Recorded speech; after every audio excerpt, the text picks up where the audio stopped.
Alors vous pouvez me dire qui vous êtes et votre fonction? Oui, je suis Olivier Audy, je suis président de la Chambre de commerce de Sept-Frontières-Metz.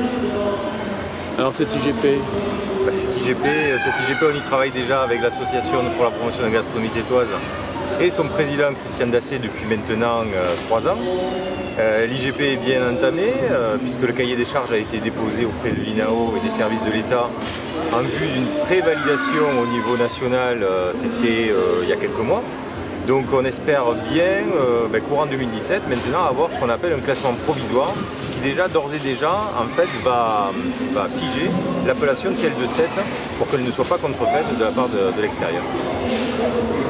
donc vous avez bon espoir. Très très bon espoir, oui, puisque tous les moyens sont ouverts.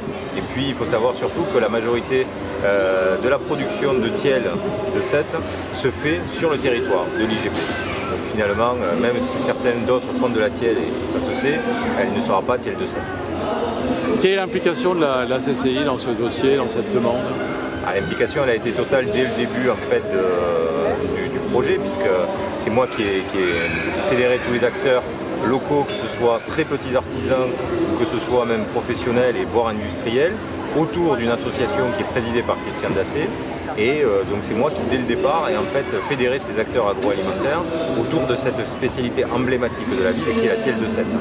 Et ensuite, l'implication de la CCI, c'est au quotidien depuis maintenant 4 ans, puisqu'un agent de la CCI, en l'occurrence Jasmine Boudjema, suit la labellisation IGP et assiste l'association au quotidien, et ce depuis maintenant 4 ans.